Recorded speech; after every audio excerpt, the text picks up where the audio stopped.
What's up, everybody? Welcome back to How It's Done. Today, we are going to be showing you how you can paint your house so that you can go from something like this to something like this by simply painting and doing a couple other little things today on How It's Done. But before we get into that, do me a favor, go ahead and hit the like button. That really helps with the YouTube algorithm.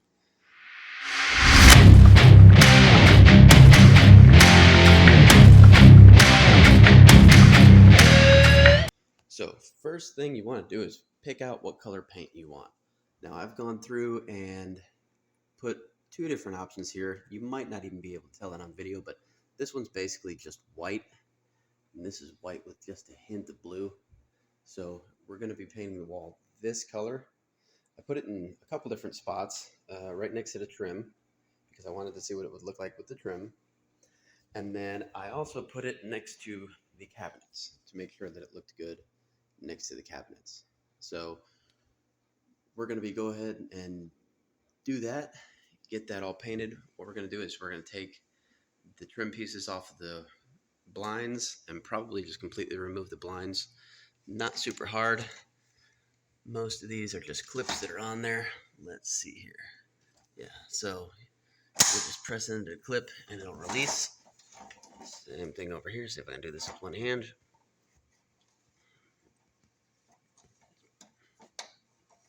Yep, just like that.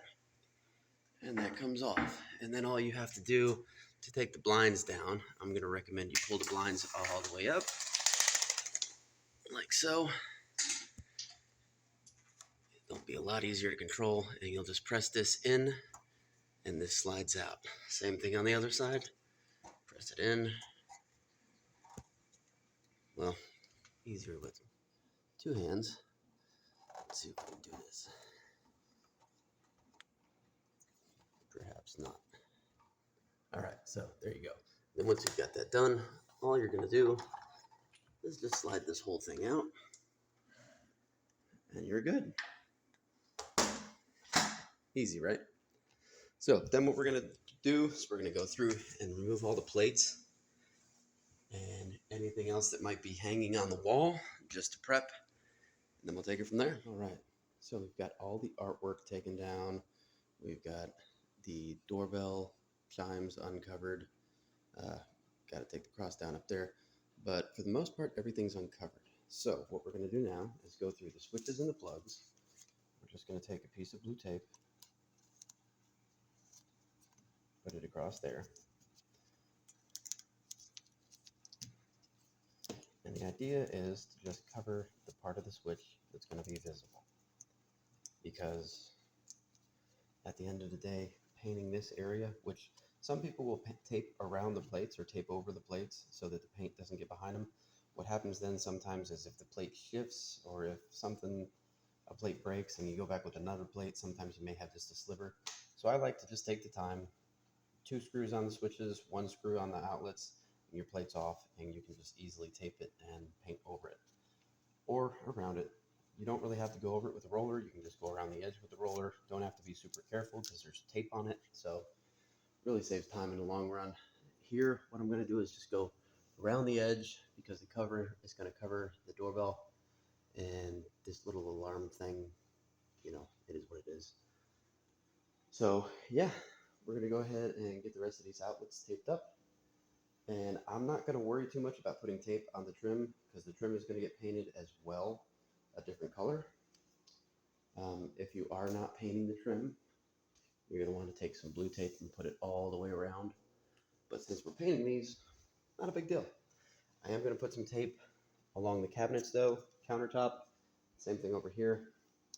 Put it along the countertop right here and along the trim here because we don't want paint all over this. So yeah. All right, so now that everything is taped up the way it needs to be, again, we're not doing the windowsills because we're going to be painting them anyway. So what I'm going to do is I'm going to use this little trim tool. They're about $5, and if you're not a professional painter, this will definitely save you a lot of time and headache. But basically, we're just going to get some paint on it. That did not do it. So we'll get some more paint on it. Like that. Probably not enough. Let's see how that works. Then you basically just take it along here, slide it back and forth, and that gets your paint on there. Does a real good job of getting it nice clean. So we're going to do that throughout the house. We're going to go over this with the roller.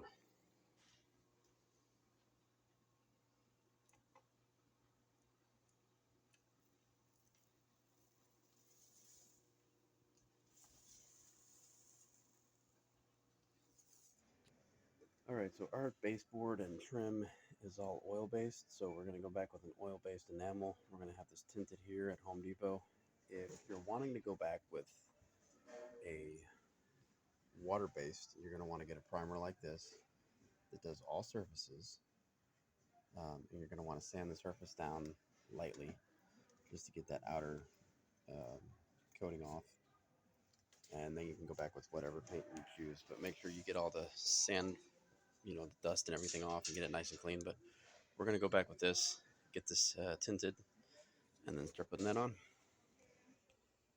All right, so for the trim, what we've done is we've gone ahead and put some tape down on the ground as well as the wall so that this can be painted. And what you'll notice I've done is I've gone ahead and pushed in where the grout is, and I've moved the tape back just enough to where when we paint, we'll paint over this bead of caulk that's on here. Of course, the spot that I decided to video has a couple little holes in the caulk. Everywhere else seems to be in pretty good condition, so I was planning on reusing the caulk and leaving it as existing, and now that the tape's down, I'm pretty much going to stick with that plan, and might just do spot replacements and a little bit of touch-up paint. But because the caulk color is actually different than the grout color, I don't want to have a dark gray and then going to a lighter color and then a darker grout. So this will prevent it from looking weird.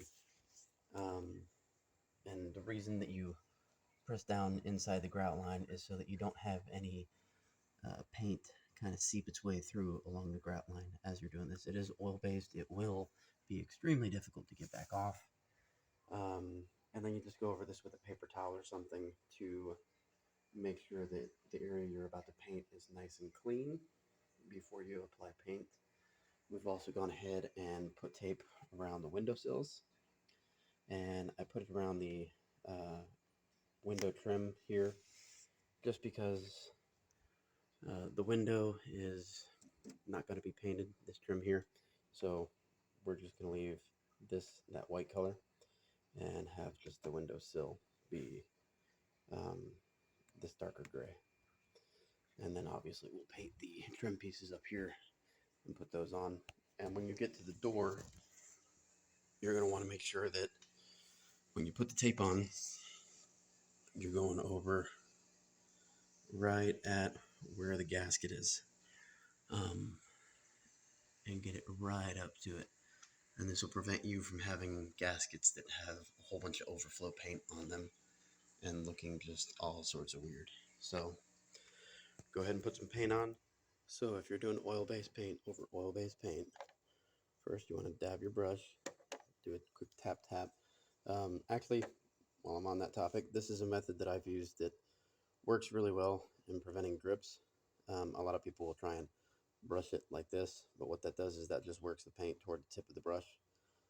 What I like to do is dip it, tap tap, you don't have any drips. So I also like these buckets because they've got a magnetic piece on the side for holding your brush. You could also put a nail on the side of the brush and just hang it on if you don't have a magnet, but yeah, tap tap, you're good, no drip. So then what we're going to do is start applying the paint. I'm not even filming what I'm doing. We're going to start applying the paint to the windowsill, just back and forth, side to side motion, and we'll get more paint as we need. Come back up, put on some more, and you can kind of just work your way into the corners here. And it's going to look spotty in some areas. Don't worry, as long as you get enough paint on there, it'll work out. What you're going to do when you get to the very end, you'll get this section completely covered. with paint. So we'll go ahead and do that. But once you get it completely covered, you'll take and do a solid long brush stroke across. And since it's oil based, what it's going to do is it's going to flatten out, be nice and even, and look really good.